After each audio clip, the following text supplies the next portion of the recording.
Welcome to the Failing Writers Podcast.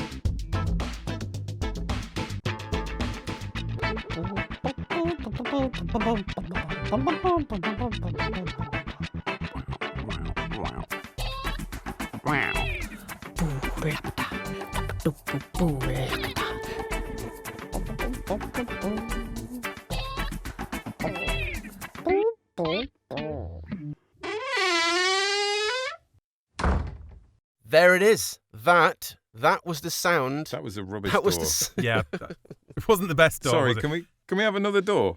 We need a bigger, Like a really good Halloween a door. bit creepier door. Okay.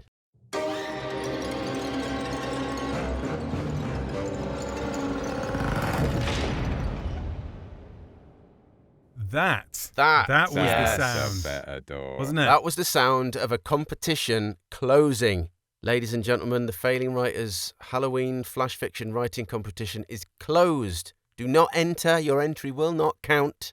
Done. It's too late. Finished. You missed We've it. had entries from all over, haven't we? It's been We brilliant. have from all corners of most corners, at least 3 out of the 4 corners of the world. Next week we will be announcing the winner of the £100 prize and producing up and performing the winning story. Yes. High-level production. Yeah, you'll get to hear the final production, yes. But before then, we've got something equally as exciting in its own way.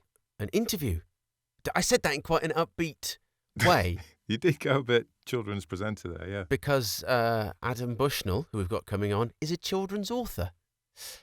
So I'm talking in a way as if I was talking to a child. And he's a very brave children's author, isn't he? Because he spends a lot of his time going into schools to inspire kids how to write and teaching them. And I used to go into school briefly after university. Well, you were a teacher. Well, I was a teacher, but before that even, Oh, right. But yeah, okay. I used to tour around schools with another guy, putting on these performances, basically teaching kids about Shakespeare. Of course. But I just remember one time, one of the most frightening moments was we had this sword fight that we would do at the end. And obviously, over the period of time where we were performing, we'd kind of elongated this sword fight. So it became really protracted. You know, we'd go on for ages and ages, and we worked out this whole scenario. And I'd be rolling around on the floor. And anyway, it got to the end of this sword fight, and I kind of take this big swing and came down on the other guy's sword, and the little bit of the end of my foil span off into the audience, and I just remember it was like slow motion as this tiny little dagger flew through the air, twisted through the air, and just missed this kid's eye by about 2 inches. Oh, And you should have. The whole school just Jesus. went silent for a moment. Just had time to say, And we just froze. this wasn't in the risk assessment. But yeah, there are hazards. When you interact with God. children sometimes. Jeez. It would have been interesting if the kid had been impaled by that small, sharp piece of metal. It would have to made see a whether better that story. To see whether that was the worst part of his day, to be honest, after having to watch you. as he's Having to sit through as he's Shakespeare. being wheeled out of the room. Other kids going, do me next, do me next. He's getting out, he's going, look, he's leaving. Kids just picking up spoons and pencils and anything they can find. Look, I've got one in my eye as well. Stabbing them into their own eyes. And you've said you're going to get the group back together, John, and do a live performance for the podcast, haven't you? Yeah, we'll do that. It was actually me and Rich who we are going to have on the show. So there we go. We could do we could reenact a little. Yeah. Yeah, let's do that. Nice moment. Brilliant. Well, whilst you rehearse for that, Yeah, let's hear from. let's have a chat with Adam. Yeah. So welcome to the podcast, Adam Bushnell. Nice to have Thank you here. very much. It's nice to be here. I was hoping for one of Dave's klaxons. Is that too much to ask? I can give you a klaxon if you want. Obviously, He doesn't just Alright. give out klaxons willy-nilly. I'm afraid he does, John. I'm Yeah, afraid I he kind does. of do. Actually, yeah, he does. You're right. Yeah, Literally anyone who what he asks gets a. There you go. Oh, that was a Adam good one. Bushnell klaxon. I love it. Wow. There you go. But you've never had one of those before, have you, Never Adam? in my life. That was an absolute first. I'm a klaxon virgin. Not anymore. Not anymore. Well, yeah. Dave has broken you in on that. Yeah. one. So thanks for joining us. Yeah, and goodbye. That's it. There's nowhere to go from there. You've peaked. That's it. exactly. I suppose while you're here, peaked. we could probably ask you a few questions while you're here. I mean, I suppose we probably so. won't use them. We'll just finish at the klaxon. But yeah, it was interesting actually, Adam. I was doing some last minute revision on you this morning, and just having to read through your little biog on your website. You're primarily a children's author, but you do an awful lot of work in schools, kind of with kids. Yeah, I mean, that's my main job is trying to inspire writing in the classroom. Yeah. I just absolutely love it. Kids are so refreshingly honest. Yeah. You know, if they think you're shit, they really don't mind telling you. And there's no kind of pretense there at all. And I love that. But what I love the most is when you see children that don't particularly like writing, Yeah. who are inspired and they want to write. There's no better thing. I absolutely love it. But actually, one of the main reasons I love being in schools is children's names. They're incredible, and they're getting increasingly. What's your favourite? My favourite? There's just too many. I met twins called Rogan and Josh. This was a spectacular one. I met somebody called Shikonse, whose mother couldn't decide between Shakira and Beyonce. There was another one who she wrote a name on a piece of writing, and what she wrote was L-E, then there was a hyphen, and then A-H. And I said, oh, that's a good bit of writing, that, Leah. And she said, my name's not Leah. I said, what's your name? And she said, my name's Lee Dasher. And I said, well, technically it's Lee hyphen A, but I looked at it a little bit blank. And, but yeah, it's brilliant. I write them down when I get in. They're just amazing, and they're just getting better and better. It's great. I love it. Yeah. So anyway, I should probably stop listing children's names. It's well, yeah, probably, but it is interesting. Yeah. The reason I love working with children and being in schools is because their ideas are fantastic. I do know quite a few children's authors that primarily just go into schools to get ideas for their new books. So they plagiarize children's ideas. Brilliant idea. Brilliant. Children regularly tell me, are you going to start writing down what we said? Because that's what the last author did. And I'm just amazed by that. Yeah, it's really children are just brilliant. They're hilarious. Well, they have a different kind of logic, don't they? Which is quite just amazing, the places they go. I was talking to my kid the other day about renewable energy. We were talking about how there used to be a lot of coal. And I said something like, oh, that's why like a lot of old buildings are kind of, you get this sort of black on the outside of old buildings because of the coal dust. And she went, oh, is that why all old things are in black and white? Because of the coal dust? Like, yeah, that actually makes perfect sense. They just make you laugh. They're just so funny. I was at Wigtown Book Festival, which was amazing. And just an amazing place. Have you guys ever been to Wigtown? No. No. It's a whole town in Scotland of secondhand bookshops. Oh, right. Right. It's Scotland's national town of books. And an amazing place. I only went into 3 bookshops and then decided I better stop because I'd spent my entire already. So I thought it was wise if I didn't. But anyway, I was working with a group of children, and we were doing something to do with Greek myths. And I said, does anybody know any of the Greek gods? And this child, his hand went rocking up, and he blurted out, herpes. Close. It's close. Are you sure he just wasn't telling you his name? There's another one that I could write down. But yeah, it is. It's just really funny. And I was in a private school, and we were designing our own mythical monsters. And then there was an assembly at the end of the day where the children were sharing their writing, what they'd done. And they were very able, they were very capable, these children. So I just kind of like stood to the side while they were presenting their writing to the rest of the school. And this one child stood there and he said, my monster's got great big testicles. And with his testicles, he squeezes the life out of people and he crushes them, with his testicles. And I'm stood there to the side. Tentacles. Nobody laughed. Whilst at the same time writing down the idea for your next book. Yeah, it's just brilliant. I love it. I love being in schools. That's already been done, though, by Viz, hasn't it? So, it has, yeah. Can't have that one. Yeah. So I noticed that there's a big thread through your stuff of the kind of the myths and legends thing, isn't there? Where does that come from? I suppose it was a holiday to Greece when I was a child, and I was reading the ancient Greek books, the ancient Greek stories, and they just absolutely captured my imagination. I thought they were just the greatest stories. And I like reading a range of different things, but myths and legends, I always just keep coming back to it. And actually, publishers keep approaching me. You sort of get a reputation, and then people come to you and say, "Can you write as a series of myths?" And that. I'm working on something at the moment, which is an academic book, but it's an academic book based around myths and legends, where each story will have some activities for teachers to then teach in the classroom. So it's a book of UK myths and legends. So I might, tell a Welsh folktale or myth or legend, and then there'll be some activities for children to have some writing opportunities in the classroom. And are you still finding new myths and legends then? Are you still unearthing ones that you've never heard of? Yeah, I mean, the theory is that there are only 7 stories in the world. That everything's a variation of other stories, but it's incredible that you still find new ones constantly. They might have like a similar thread. They might have a similar. Yeah, but you got that kind of local twist on it, haven't you, or something? Yeah, absolutely. I mean, this book of myths and legends from the UK, I found like a Scottish folktale called Whoopity Stoorie, which is basically. You don't need to say any more than that. I think that's the title. That just wins, doesn't it, for the title? It's a variation of Rumpelstiltskin, and where you have to guess the main character's name, and there are lots of versions of that from India and from all over the place. So you get variations, but I'm still discovering new ones constantly. Yeah. And even when you, I noticed you wrote an adult novel, and you couldn't even get away from it on that, could you? You had to delve into some Mexican myth of murderous, scary, cursed dolls. Yeah, I really enjoyed writing that. It was a bit of you'd think it was a journey away from what I normally write, but this is the perfect podcast for me to be on, because I've written probably 30 novels that have never been published, and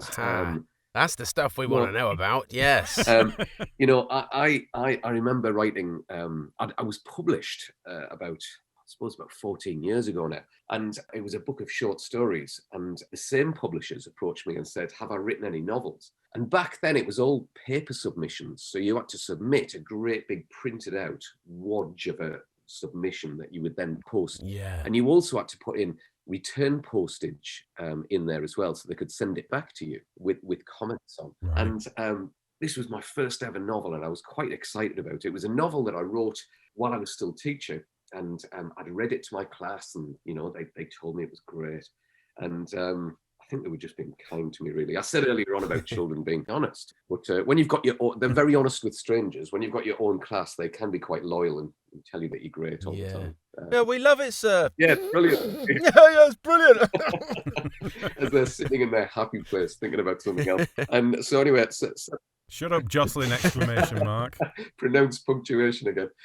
So I sent it off to this publishers, and anyway, they wrote me a rejection letter that was really very kind. It was your standard, we read it with interest and all the rest of it. But then the manuscript that they sent back to me, they'd annotated it with their own opinions, and one of them, somebody just scrubbed out an entire description that I wrote and just wrote the word shit right across it. and another one else, somebody had just got, "Oh my God, this is bad." And in another section, I just couldn't believe it. It crushed me. So anyway, that novel never went anywhere.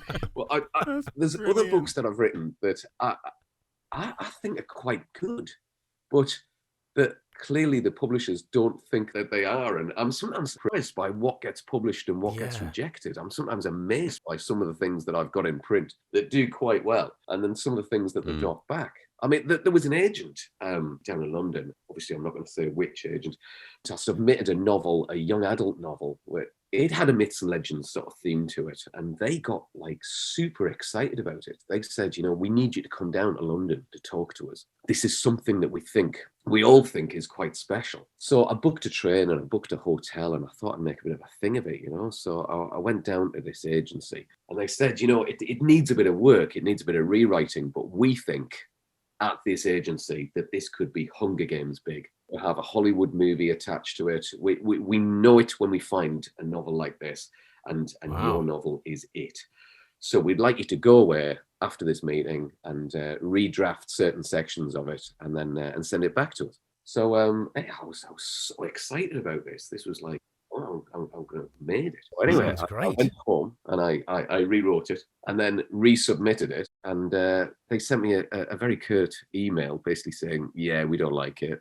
We're not going to go ahead. So Oh, no. I can't remember who it was, but in an earlier episode, one of you mentioned that you were asked to redraft something, and then when you resubmitted it, you'd made it worse, and they rejected it. Do you remember who that was? I think that might that was that David. might have been It me. could have been Yes, any of my us, but sick that colour. resonated Yeah, quite. yeah. That's yes, that's it. I resubmitted it and then never heard from them ever again. Well, I heard from them. They basically just said we don't want it. So God. It could be one of those occasions where the person who loved it and was really, trying to sell it to everybody else had left the building. been sacked for their complete lack of ability to pick out decent books. That That is make really films. weird, though, isn't it? To U-turn that much. That's awful, isn't yeah, it? I mean, I personally believe that rejection is a huge part of being an author. It's a massive part of it. You've got to have things knocked back. However, I'm now at the stage in my writing career where publishers will approach me and they'll say, can you write X, Y, and Z? And I'll do that. Then they reject it, but they actually pay me for my time. And so that's a little bit different. It's, at least you get a paycheck attached at the end. Yeah. Adam, I was reading on your website, and you were saying just before you tend to read stuff to your pupils. Do you always do that? Do you kind of almost like hone your material like a comedian? I don't know. I did when I was a full-time teacher because I could read my class. Whereas now, if I go in and try new stuff, when I've been hired to go there as an author, I'm being paid as an author. If I try new stuff out, I feel a bit uncomfortable with that. I kind of, I just do stuff that's really tried and tested in schools. And a lot of schools will say to me, they won't actually pick a topic. They'll just say, just do something that will inspire a decent piece of writing in the classroom. And I'm always amazed by what children come up with. Their ideas and their turn of phrases and their ability to use metaphor and simile and all these other figurative language techniques. I'm always amazed at. They're incredible. I mean, well, the reason we got you on the podcast, Adam, was you went into my kids' school and they absolutely loved it. I don't know what you hope that you leave with the children as their main kind of thing from the day, but I know one of my kids said the biggest thing, and what he kept referring to was that he really liked your hair. Just to clarify for our listener, I'm reaching an age now where a lot of my friends are bald and very grey, and I'm not.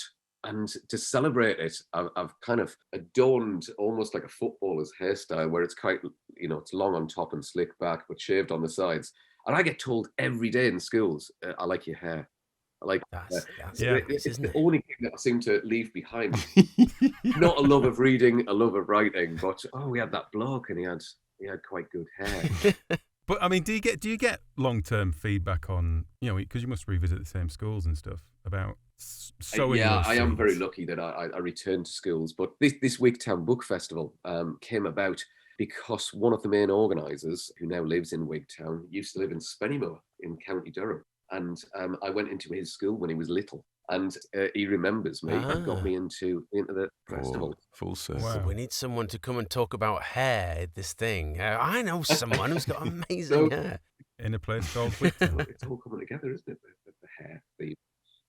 But yeah, it's great that the children remember me, and it's great that they enjoy it. And when you go into a school and kids are so excited to see you, it is the best. Yeah. I mean, I take my tortoise into school as well with me, and whenever I do that, I've got a pet tortoise called Jet, and whenever I take Jet into school with me, children they're not really bothered about me anymore. Every time I walk in the building, they're just like, Adam Bushnell, have you got your turtle? And that's the only thing that they ever say to me. And I do get my full name everywhere I go, and it's all Adam Bushnell. I don't get Adam or Mr. Bushnell. It's just Adam Bushnell, the tortoise man. You've written books for teachers as well, haven't you, on how to improve kids' creative writing in primary schools? Yeah. What is your?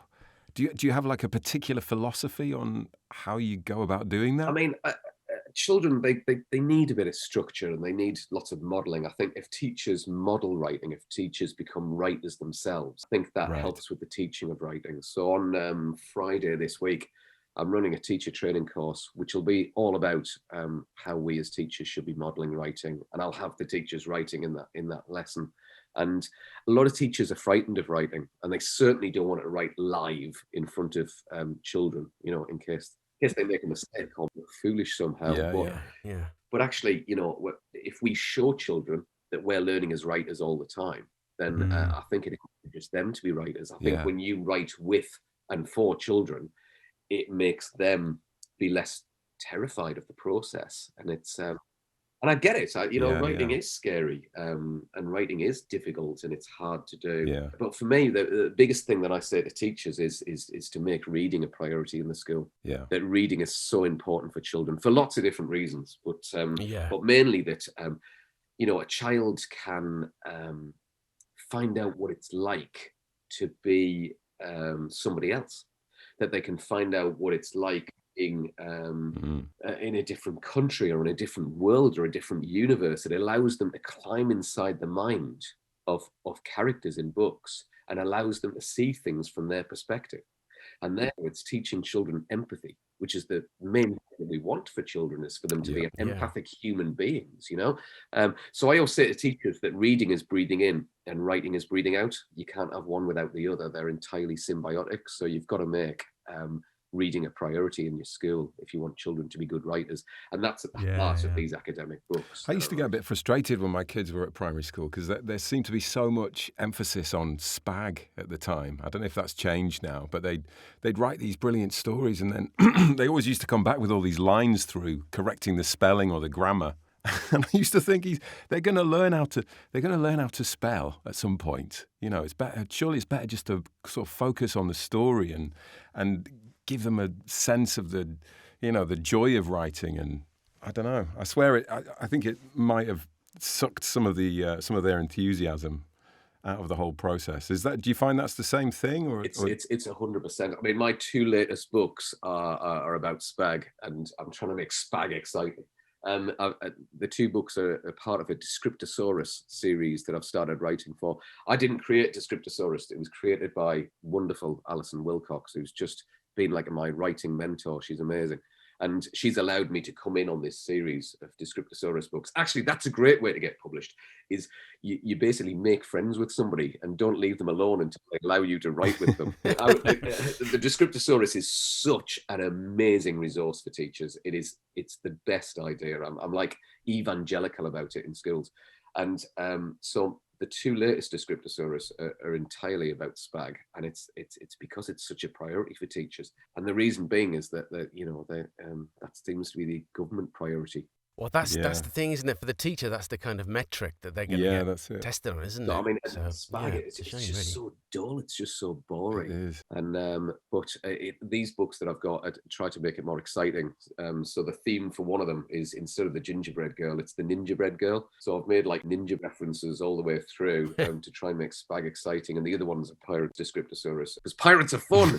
So everyone knows that. Yes. Everyone knows that pirates are fun. So it is a big stick that hovers over the teacher and the child, I think. People like Michael McPurgo, the author of Warhorse and various other things, he sat down and he did a year 6 SAT test to see how he could get on with it. And he said he couldn't write within the constraints of it, that it was just too difficult, too challenging for him to meet these criteria while still expressing yourself creatively. So it's a frustration, really. Can't get enough of the Failing Writers podcast? God, what's wrong with you? I'm sorry for you. Then check out the blog at failingwriterspodcast.com. I was just sort of thinking about, because we've all got kids at sort of different ages, but one thing I'm noticing with mine is she's sort of powering through the different levels of books, for different ages. Do you experience anything with the kind of requirements of writing books for specific year groups or specific levels of reading? I've started writing reading scheme books, and they are so specific. They are.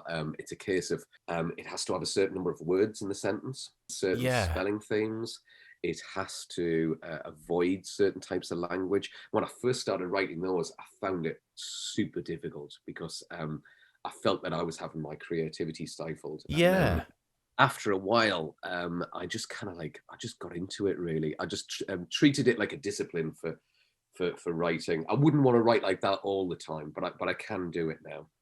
Is it so? Something you just sort of get tuned into that thing, and then you can, Yeah, you know. absolutely. You just sort of, when I'm writing for, so I've been writing some books for Bloomsbury about ideas for the classroom, and they like a particular writing style. When I'm writing for Hachette Children's Group, again, they like a particular writing style. So you just kind of get into it, really. Yeah. Yeah. I always used to feel sorry for whoever wrote the Biff and Chip books. He'd get that key, and he'd have to go back into that house again every time. I have never, in all the years I've been in schools, I've never seen children go outside and say, "Hey, you be Biff and I'll be Chip, and let's pretend that you're the dog and let's do this, you're Floppy." You know, kids don't, they're so dull. And that's why I started writing Reading Scheme books, is because I wanted to write about superheroes and mermaids and unicorns and all the things that I find that children get excited about. Yeah. Not a dozy fucking dog and his dozy fucking family. No, it's so bad. So The bad. awful thing about that was, when our kids were doing the Biff, Chip and fucking Kipper things, was there was no way of hiding our absolute boredom and disappointment as they pulled it out the school bag. Let's do reading. Oh, I used to fall asleep after about 2 minutes. You could guarantee I'd be asleep. It was quite nice. You get a little afternoon nap, but it didn't really show your encouragement for your kids reading. So on Tuesday and Wednesday this week, I'm in a school, but I'm talking to parents, and the school want me to talk to the parents about the importance of reading and about what they can do to support their child at home. And I'll be absolutely saying to them, you know, if you do end up with a book like Biff and Chip or other such shite like that, what you need to do is to try and make it fun by, you know, burning it. Read faster, it's burning. Honestly, just put the book down and say, if you were the author, how would you make it more exciting? It's like, Again, I refer you back to my previous point. This book is hot. This book is I not. don't advocate burning books. Obviously, there's a history of people burning books that doesn't reflect That's a well on good people. point. That's Very true. good Yeah, point. it's true. Let's not start burning books. But I would make an exception. We've been burned by them. The level of feedback that I was given once was that I used to get to travel all over the world doing this job. I've been to lots of exciting places, visiting international and British schools. And I went to one in unnamed school in the Middle East, and did a workshop with the kids. It was fantastic, had a great day. And then when I got home, I found out that my agent that I used for such trips had shipped some of my books to the school, but had decided to ship my Viking myths and legends and my ancient Egyptian myths and legends, both of which contain quite a lot of alcohol consumption, horned beasts, talks about gods and things like that. All the things that really you're not allowed to do in the Middle East. So anyway, some of the children took these books home. The parents read them, and a whole group of parents got together and burnt my books in the schoolyard. Whoa. Bloody hell. That's so cool. My reaction. I was absolutely aghast that I could have offended people to such an extent. And I said to my agent, you know, what are you doing sending those books? Why did you send those ones? But anyway, what that did was create the most profitable aspect of your publishing career, because now you can just literally sell boxes of books that go out and get burned, and then they need to buy some more to it's burn. Constant fuel. It inspired me to write a book called Journey of the Pearl, which was a book inspired by Middle Eastern culture. And I did masses of research and looked into the sagas of Gilgamesh and looked at like Sinbad the Sailor and all these things. I wrote a book specifically for a Middle Eastern audience and sent some to that school. And the school librarian wrote back to me and said, the parents think this book's great. So, they've forgotten all about the other exactly, ones. all is forgiven. I think I'm allowed to go back to that place. That's good. Yeah. Well, that's a much more mature, constructive and imaginative way of dealing with that than what we would have done, I think any of us three would Adam, have you've been probably. in and around the teaching game for what, like 25 years or something, I'm Yeah, guessing. since the Is that about 90s, right? yeah. I was wondering if, like, with the rise of gaming and social media, you've noticed any sort of decline in the amount that kids generally read, or do you think they've just always been distractions for kids, but they've just changed a bit, or The distractions are just what's getting your- better and better, aren't they? I mean, that's what it feels yeah, like. I mean, there's so much TV and so many amazing games out there for children to choose to access, that why would they read, really? So I find that children read generally because they have to, because school kind of as something that they have to do. That's why my kids read, because I make them. I mean, the joy of reading. exactly. Yeah. I've got 3 kids. I've got my own son and I've got 2 stepchildren, and none of them choose to read. None of them. They only read for school. And I mean, certainly nobody in my house has read a single word that I've written. Wow. Absolutely not interested. Even my partner, she's just like, I've got a new book out. It's going great. That's mad, isn't it? Because I'm quite used to nobody in the house listening to a word I say, but then to write a load of words down and no one even read them, that's just another level of it, isn't it? This is the perfect podcast for me. Yeah, but no one in your house is going to listen to it, are they? So yeah, it's just the screen is a massive distraction for children, and also for adults as well. I mean, I know adults spend their entire lives looking at screens, and they get up in the morning and they look at the screen and not speak to each other. And then they drive to work looking at a screen, and then they arrive at work looking at a screen all day, and then they go home looking at a screen, and get home and look at a screen all night. And it's just such a tragic existence, isn't it? And what I try and do is give children like experiences in schools that will make them excited and hopefully want to read and write. And maybe it works, maybe it doesn't, but it's one of those where you can see it working immediately in that present moment when I'm working with a class and they are excited about reading and they're excited about writing. That's amazing for me. So it's I can understand that children that don't choose to read. I mean, I like it if they did, but to compete with the things that are out there, it's really challenging for everybody. That's why we all of us here on this podcast need to write something that will make people want to read it. that sounds like it sounds like a good That's idea. the challenge.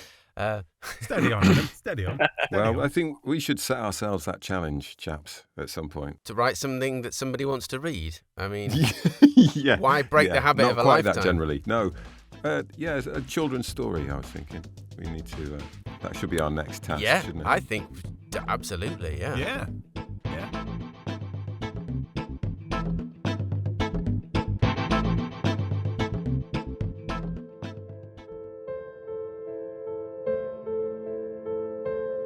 This is a message on behalf of the Failing Writers podcast. Just one subscribe could bolster the fragile egos of the failing writers for almost a full week. Before, I used to be just another failing writer. But now we know that people are listening, and they're pressing the button to subscribe. It just means everything to us. It really does.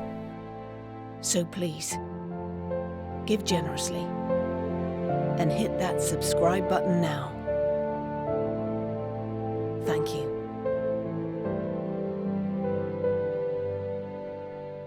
Adam, what did when you were a kid, did you read a lot? And what did you like reading, if you did? I did read. I liked books about animals. I liked when I was at primary school sort of age. And then as a teenager, I liked reading fantasy. There was this series of books called Dragonlance that I just absolutely loved those. And then when I went off to university, I found authors like William Burroughs and Charles Bukowski and authors that just kind of like, it's just changed my thinking really, and changed my viewpoint. And so I suppose I always have been a reader. Have you guys always read? I have, yeah. Two-thirds of us. I say that. I didn't really read when I was sort of a young teenager. I think I kind of got into books when I was about 15. Yeah. I was a bit of a late starter, really. What about you, Tommy? I read the Biggles books quite a lot when I was young. Since then, not really dabbled that much. No, I'm not a reader, really. Not of Do you like fiction, non-fiction? I love non-fiction. Yeah. There's a lot of boys I work with in schools. They love non-fiction. That's their go-to. They love finding out facts about things. Yeah, I love it when children come up to you because they want to tell you a new fact. That's brilliant. And that's some of the I have to say, my eldest is doing World War II as his topic, and he loves facts. He'll read Ripley's Believe It or Not, Guinness Book of Records. It just all goes in. And he sat there and he said to me, "Oh, Dad, let me tell you a fun fact about the Holocaust." And I said, "Yeah, you probably can't really use the word fun fact about that one." But then he did tell me an interesting fact on the back of it. What was the fact? I'm very intrigued. It was about how long you would have to remain silent if you had a second or a minute silent for each victim of the Holocaust. Yeah. And it ended up being an absolutely awfully long period of time that did actually just make you think. Wow. Sticking with the Holocaust, it's something that I get asked to do in primary schools quite a lot, is to cover it. Really? Yeah, and you get such emotive writing from the children. It's just incredible. So I took my son to Auschwitz a few years ago because he was doing it at school, and I felt that if I was talking about the place out of respect, I need to go to it. Yeah. Anyway, I was in a school and we were doing this Holocaust workshop, and one of the teachers got very upset and had to leave the room. And in the break time, I asked her if she was okay, and she said, "Oh, my granddad was in Auschwitz." I said, "Oh, really?" And we got talking about this. And anyway, this guy had just lived the most incredible life. And the family have asked me to write his life story as a novel. And it's been something that I've been for about 3 years now. I'm sort of reaching the end of putting it together. But out of respect for this family, this has got to be good. It's got to be right. Yeah. I was just going to say, it's a lot of pressure, isn't it? It's a hell of a lot of pressure. What is the level of responsibility like on that? I've got to share the novel with them before I even approach a publisher with it. So this isn't guaranteed to be published because it's not anybody that's waiting for it. Probably, I've got to try and find the right publisher. But the story, just very briefly, is this guy lived in Poland and lived on a farm with his 2 brothers and his parents. And he was 14 years old, and he was allowed to go and play football after church one Sunday. So he took the ball that belonged to his brother and was kicking it about in the street. And he kicked it, and it landed at the feet of these SS soldiers. And when they picked the ball up, it was filled with anti-Nazi literature because it belonged to his brother, who was much older than him, who was spreading about this literature during Nazi occupation. But the Nazis thought that this guy, Michael, this 14-year-old, they thought that this stuff belonged to him. He was taken off to a prison cell where he was tortured. And then eventually he was sent off to Auschwitz, and he was there for nearly a year as a political prisoner at the age of 14. Then sent off to Mauthausen, where he was there until it was liberated by the Russians. And at the age of 18, it was something ridiculous, like he was less than 4 stone, Jesus. Anyway, he was then sent off to recover. And while he was recovering, he made the decision that he wanted to join the Polish army, because he wanted to fight against anything like this ever happening again. And he was sent off to the UK, and he was training in Wooler. And while he was training there, he saw a girl who was working there and said in Polish to one of his friends, "Blimey, she's beautiful." Anyway, this girl went marching up to him and said, "I can speak Polish. I heard what you said. Dare you?"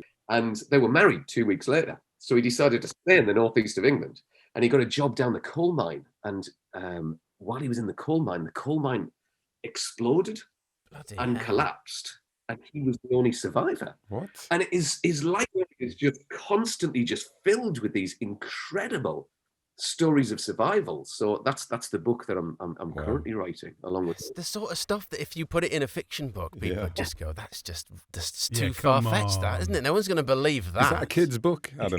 It began as a children's book. It began as a book that I wanted to write to kind of teach children about the Holocaust, but it's evolved, and it's not. It's got to be a book for adults, that one, the way that it's been written, purely because of as I was writing it, I didn't want to kind of like pull any punches, and I wanted to. So you don't want to miss stuff out, do you? Exactly, cleaning it up for the kids and then discarding the stuff that actually you feel needs to be. Absolutely. So in the end, I did go for it, and I did put what life was really like in Auschwitz, and particularly in Mauthausen, because I think that Mauthausen is one of those places that people know a lot less about. And yet Michael, the guy that I'm writing about, he considered Mauthausen to be much, much worse than Auschwitz. And he wrote a bit of a diary, so I've got some of his writing that I'm basing it upon. And you won't believe some of the things that happened there. It's just horrific. So, yeah. That's an interesting quandary, that, isn't it? Is what you have to leave out of certain age groups of children's writing. Yeah. Because it's amazing what kids can actually put up with, isn't it? I mean, they'll take a lot of darkness and death and sort of gothic stuff. Do you have a sort of cut-off point where you're, okay, I'm not going to go there? Particularly when I'm working with children on the Holocaust, I say to the teachers beforehand, when they ask me a question, I'm going to give them an honest answer. And we have that discussion before we start. But I also get asked in schools to write ghost stories or horror stories. And I do say to the children, this is spooky writing. We're not going to describe, a clown running down the street with a chainsaw. We're going to do things that are creepy, and I'll give them some, examples of that. So I tend to find with that kind of writing, I do kind of pull my punches a little bit. I don't want to be too explicit with horror. Yeah. I would love if that was because because this one time I scared this entire year group of children, and some of them are still recovering now. Some are in therapy about it now. Yeah. Frightening children isn't really something that I'm, It's not going to get you repeat business massively, is it? In terms of long-term business plan for going into schools. No. But, and also a lot of what I do, children they want to write funny things, and even if they're writing something based upon the Stone Age or something like that, they'll want to inject that humour, and so part of my role is kind of showing them how they can do that successfully without it being a little bit cliche, So I usually tell children base it upon things that have happened to you, and. Yeah, schools are funny places. Every single day, I've got something to write down and something to laugh about. It's just the other day, they have this thing. I don't know if they have it in your kids' school, but they have dojos, and it's like a reward system where they get dojos for doing certain things. And I went into a classroom, and there was a dinner lady, and she was there. She was like, "Right, everybody sit smart. I'm going to give you all a dildo." Please don't. No. So I said to her, "Oh, do you mean dojos?" And she went, No, they're all getting dildos." Brilliant. And then this same woman at the end of school, she was running the after school club, and she was like 3 feet tall. This woman, she was just like tiny, and she must have worked in the school forever. And she was walking around going, "Tippy, tippy, tap, tap on my shoulder, who will be my partner?" And the children had to put their hands on her shoulder as she walked around, and that was her way of getting them into a circle. And it was just hilarious. She'd be a brilliant character in a book. Just fantastic. And you meet characters like that all the time. Terrifying. Actually, genuinely terrifying. Like a David Walliams character or something. Terrifying woman. I mean, I honestly thought we might have peaked in the interview at Dave's early siren call, but then the dildo story came out. Yeah. Well, there's a lot of stuff that happens. I'm thinking, there was the guy. Oh, you guys will remember this. There was a guy, Confessions of a Bookseller, and he wrote a book. Is that one of those 1970s shows? Like there's the Confession of a Window Cleaner and Robin Asquith. Actually, I might have given that the wrong title. Diary, that was it. It wasn't like a saucy 1970s. It was called Diary of a Bookseller, and it's about this guy who owns a bookshop in Wigtown. We're going full circle here. Right. And he just wrote his experiences of what it's like with customers coming into his shop and the things that they said. Like a woman walked in and said, "Oh, we're doing Dracula as part of my book club this week. Do you know which book he's written?" And it would be people coming in saying these absolutely ridiculous things that he's now compiled into a book, and a little bit like the Adam Kay book, where he writes about his life as Junior working doctor, in. So I really think that I need to write a book about going into schools. That's good. Yeah. Don't call it Confessions of a School Visitor though, because that you're right. be wrong. That would have been a massive error. So in the meantime, I've got other stuff that I'm working on.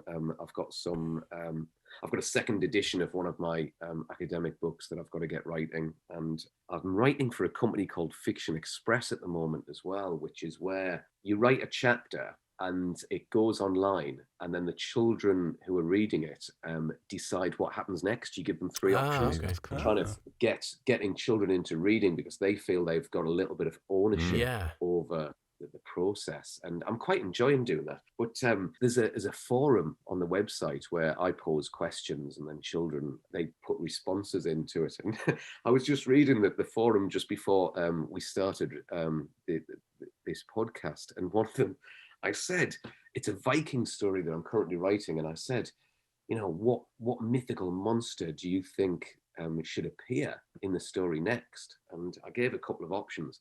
And this one kid in Spain turned around and said, I think you should put Fenrir the wolf in it because he's the bastard of Asgard.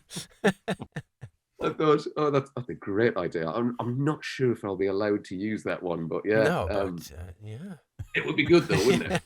So that's what I'm busy getting on with next. And so what are you going to write this week? Well, I was just thinking actually, we really ought to do a little kids story challenge off the back of this, shouldn't we? Definitely. I think that should be something that we do. So do you have you got any sort of hints and tips of what we should be looking at if we're going to write our own little stories? I think it's got to be something that you're interested in. So if Biff and Chip honk your horn, then get those guys in there.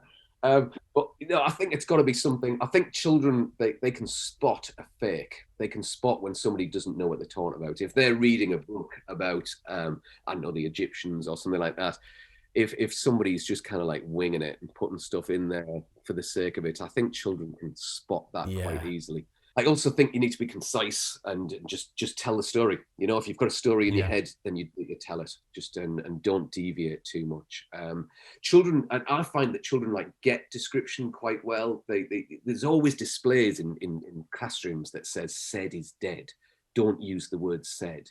Don't use words like "big." They're always being told to expand their vocabulary. However, children need to know the difference between when you're telling a story and when you're describing. So authors like J.K. Rowling, she uses words like "said" and "big," but she uses them when she's telling the narrative, when she's got that fast pace running through it because she's telling that part of the story. But then, if she wants to describe something, she'll slow the pace down and she'll use much more rich and descriptive vocabulary. Have to do in children's writing is occasionally just get on with it and just tell the story. Yeah, good advice. Yeah. Are you going to read these stories out on the podcast? I think we probably will. Yes, I think that sounds like a good idea. We might find a tame group of children to present them to and get some. You're saying about the honest feedback. Yeah, I think. Would your own children give you honest feedback? Yeah, I think so. Yeah, but that's got to be the acid test, hasn't it? Actually, using real live children. Yeah, absolutely. Because a lot of publishers now, particularly within children's fiction, before they actually sign a book deal, will send the book out to different schools and have the teacher read it with the class to get some feedback from there. And children reviewing children's books is something that happens quite frequently, which is, that's no bad thing because that's your target audience. Yeah. So I shall look forward to reading or listening to your stories. Well, yes, yeah. That would be, we've been, I think, inspired by your story and your hints and tips here. So yeah, we'd love to hear what you think of them when we finally get round to writing them. Absolutely, yeah. See, there you go, deadlines. That's the secret. Although you'll notice we haven't actually set. We'll edit that. We'll edit the deadline in after we've finished writing them. Sounds good to me. Adam, thanks so much for coming on, giving you time. It was that's really been fun, great. Thank you very much for talking to us. Thank you very much. And your podcast is fantastic, by the way. It's we'll when Tom sent me the invitation, I thought, I better have a listen to it first in case it's shit. And anyway, it wasn't. It's fantastic. And I love the way that it is about writing, but it's about all aspects of writing. I think you've done a tremendous job. So thank you very much. You're welcome. Thanks for the feedback. We should stick that review up, shouldn't we? I was worried it might be shit, but it wasn't. Turned out. I think that's. Well, thanks very much then, guys, and I'll listen to you soon. Thanks, Adam. Thanks for talking to us. Thanks very much again. Take care. Cheers. Bye.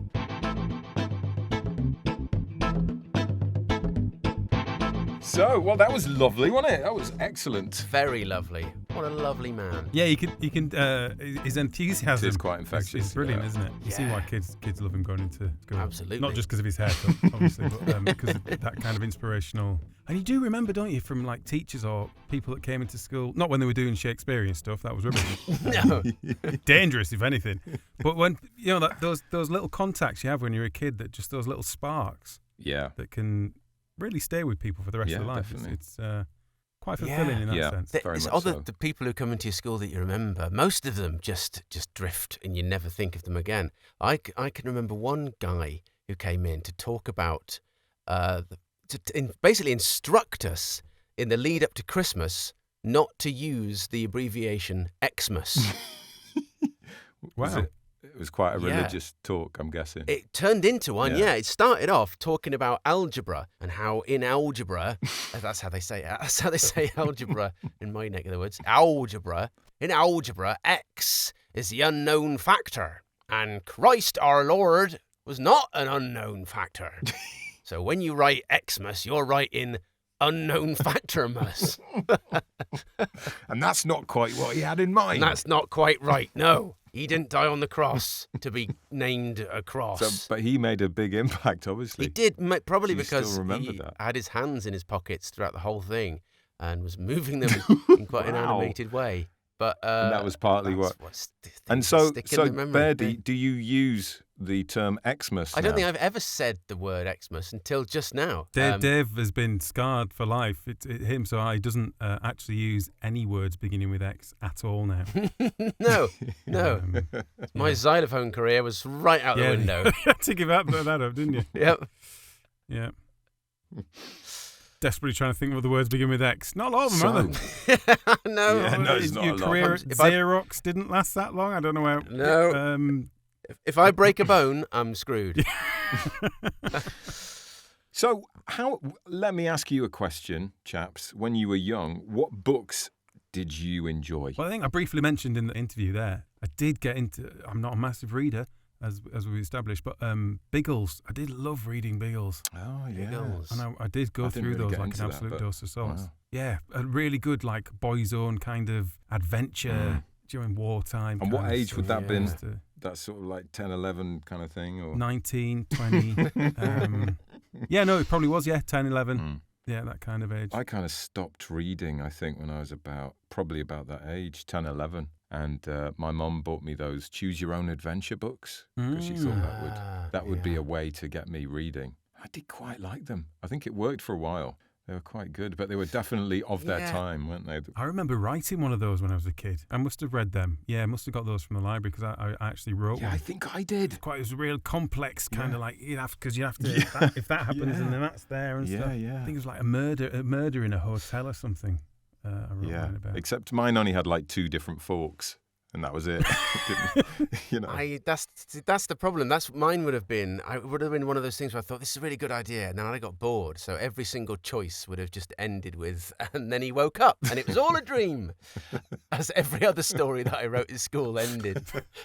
In fact, I remember that almost every single story. I'd be writing away, and the teacher would say, "Oh, we've run out of time." And then he had Dave, and it was his mum shouting him for school, and it was all a dream. My English teacher actually banned us from doing that, so it was obviously. Yeah, I think quite it's good. a little bit of a go-to for the 11-year-olds literary thing. Yeah. Isn't it? Just, What about you, Bairdy? What did you read when you were a kid? I used to be well into Roald Dahl books. Loved Roald Dahl books. Same. But I also used to read the Dandy comic. I was quite into comics as a kid. And I yeah. saw a friend's kid was reading the Beano the other day, and I didn't know they were still going, the Dandy and the Beano. But yeah, still there. I used to read a lot of that. Used to read, as I got older, we've mentioned before, 2000 AD, a lot of comics, that sort of thing. I used to pick up a lot of like annuals, like Beano annuals and stuff off like jumble sales. And there was the ones that used to have like Hotshot Hamish in, Yeah. the football one, Yeah. and Archie, some wartime kind of shenanigans as well and things. I used to like those. Yeah. Those were Quite good. liked a Guinness Book of Records as well. Right, yeah. Didn't mind a factual book. Yeah, your kid's into those, isn't he, Tom? Yeah, massively. Yeah, he loves his fact books. Yeah, I think anything for me, it was like the adventure thing as a kid. Yeah. I think I always wanted to have an adventure, and And I guess it's quite a strong core, isn't it, of kids stuff from even Famous Five, Secret 7. I was about to say Enid Blyton. I think when I was probably 8 or 9, I used to read a lot of Enid Blyton. I used to absolutely love them. But if you read them now, no offence, Enid, but they're pretty bad. Bad in what sense? They're just really boring. Right. And just not very well written, and I don't know, they just sort of seem to go off on these little tangents. To be fair, I haven't read one for a while, but I read one. I started reading The Faraway Tree because I remember absolutely loving that as a kid. Well, my kids quite like that. Yeah. I read that to Joel when he was quite little. But I mean, it's just meaningless. Oh, it is all over the shop, isn't it? It's it's terrible. Yeah. Do you think maybe your tastes have changed since you were 9 years old, John? I think they must have done, but I think I was expecting it to be just as magical and amazing. Yeah, well, I don't know. But I think that's it, isn't it? It's because part of it is what your imagination creates in the gaps whilst you're reading something. That's what you remember. Yeah. There's this one book that I remember. I borrowed it off my cousin, and it was called Hood's Army, and it was the first book of a trilogy. And I remember it was the most exciting book that I've ever read, and I've never been able to find it since. It was discontinued. You can't buy a copy anywhere. And I searched for a while to try and find it, and then I suddenly thought, hang on, if I end up getting a copy of this, I'm almost certainly going to be massively disappointed because it can't possibly be as good as I remember. Yeah, I think you might be right. I just, in my head, it's the best sort of science fiction story I've ever heard. But if it was the best science fiction story ever, surely someone else would have heard of it in the last 30 years, other than just me. Yeah, it might have taken off a little bit if it was that good. It even existed. Yeah. And well, it was there we all go. a dream. But yeah, did you read The Hobbit?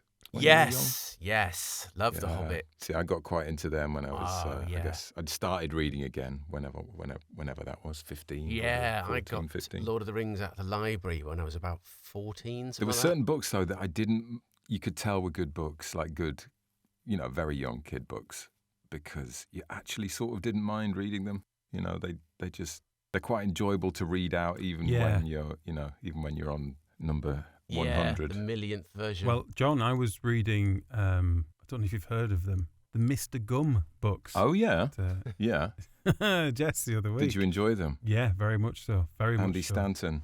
Yeah, Yeah. he's a bit of a genius. My kids absolutely loved those books. Doesn't matter whether your kids love them. You love those books. Well, to be fair, I absolutely loved those books. I used to go into the kids' school when they were in primary school and read to the class. I always used to take Mr. Gum, and genuinely never heard laughter like it. Absolutely just a total joy to read. What I loved about those books is the fact that you can hear the joy that Andy Stanton had while he was writing them, if that makes sense. And then one day you were in a school reading the book and you just bent the corner of the page down and it snapped off and flew into the crowd of children. To be fair, it's amazing they let me back into a primary school, isn't it? Did you have to put on like a wig and a moustache or something to be allowed back in? Big false Hello, nose. Yeah. I've come to read a book. You look So familiar. we should mention as well, actually, mentioning Andy Stanton and Mr. Gum, you've managed to, I don't know what stalk, persuade, Coerce. I don't know what, him to come on the podcast, haven't you, John? So we've got that lined up in a few weeks. That's something to look forward to. I'm insanely excited about that. It's just, Dave, it's just going to be embarrassing. It is just going to be embarrassing. Yeah. It is Hello, going to be Mr. Stone, embarrassing. thank you, sorry, thank you for I coming probably on. won't say a word. I won't be able Just to hear speak. the occasional. Oh, brilliant.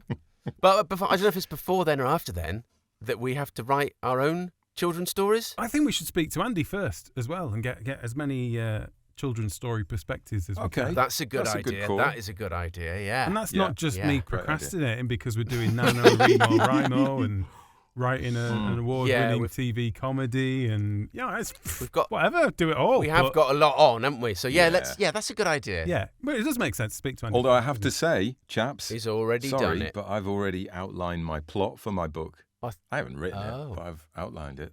How about that? How do you feel about that? The children's for your book. kids' book. Yes, for the children's book. I've Shit, got it. what? It's all Come there. on. Oh, Yeah. Jesus. I was just thinking about it in the car the other day. I had a long journey. Well, it wasn't that long, an hour journey, and it just Dave, popped in this there. sounds like a big rubbish idea. Good. I had an idea for mine as well. What is it, Tommy? What is it?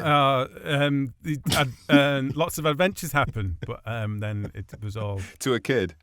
Yeah. It was all a dream. Actually, no, I should do it the other way around. He had all these adventures, but that was a dream. Oh, no, that's the same, isn't it? He woke up and it was all a dream. So he had all these adventures, then he fell asleep. Oh, that's good. That's clever. He thinks he's dreaming, so he does all these crazy things, and then it turns out he wasn't It's a dreaming. complete spin on it. Yeah. And it was all awake. Anyway, let's leave that until we've spoken to Andy Stanton, because we have got NaNoWriMo to do first. Yeah, how are you feeling about that, boys? Oh, It's quite large, isn't it? As you get, it's like a mountain range in the distance. But yeah, it doesn't look too high. Yeah, it's fine. It's fine. And as you get closer, you're kind of it's looking getting more real close, vertically isn't it? up, and you're going, well, yeah. And then the other day, I was out on a run, and my mind was just wandering. I was trying to work out how many words a day I should be aiming to do. Bearing in mind, I probably won't be, with the best intention in the world, I won't be writing every day because stuff will happen. It gets into quite, when you do the maths, it's quite a lot, isn't it? It's a couple of thousand words a day. And Yeah. the problem is, I've been working on this other book, which I've finished, by the way. Yeah. I've written a book, but because I've been doing that, I haven't paid any attention to planning out the next book. So I think I've got a few days to plan a whole book and then a month to write the whole book. It is going to be challenging. Are you going to actually set aside the time to do a certain amount of words a day? I'm kind of trying not to think about it too much, because it does seem like a large, insurmountable mountain. So yeah, it does. I'm just going to say it'll be fine. We'll do what we can. It's about doing your best, isn't it? And just having the Exactly. setting It time is, aside to do exactly. it. Just Yeah. getting some words down. To be fair, we'll have done more words than we would have Exactly, done yeah. if we hadn't done it. Yeah, so yeah. that's Yeah. got to be a good thing. Have you plotted it out, Bairdy? No. Or are you you're Well, discovering? I'm going to plot it. To be fair, because if we go back to when we did our murder mystery episode, you'll remember that this came from an idea that I'd had 20 years ago anyway. Oh, yeah. So in a certain respect, there's a lot of it already mapped out. Yeah, so you've been mulling it over for a while. to be Yeah, fair. but I need to sort of run that process through the sort of prism Yeah. of what we've learnt about planning a book out over the next week. Yeah, yeah. So by the time it starts, I'll be ready. And we with it. should remind people, listeners, that they can join our NaNoWriMo Yep. group. And how do they do that? How do they do that, Tom? We don't know. We tried, didn't we, yesterday? And it was No, we do know. tricky in places. If you want to join our group, email us at failingwriterspodcast@gmail.com and we will add you to the group. You need to let us know what your username is, and then we should be able to find you, that's and we can add you to the group, and you can join Yeah, us. or drop us a DM on Twitter if you want. Yeah. That's just let us know your username, and we will We'll add you in. hook up, and we can nag each other and laugh at each other. And Have a jolly old time. Yeah, it'd be nice. It'd be nice. Yeah. You feel like a little community. I think it's stuff like that that helps, isn't it? So let's do it. Let's do yeah, it. it definitely does. Definitely does. Well, then we better go and get some rest then, guys. Yeah. Got a lot of words to get Do through. some finger exercises. Important. Yeah. The old John and the fingers again. Sorry. John. Let's move on. Let's move on. Should we end the podcast? Yeah, we should say there? at this point, if you haven't listened to episode 2, I think it was, where we did our teenage poetry, don't. Anyway. Until next time, dear listeners, let's just say goodbye. Goodbye. Au revoir.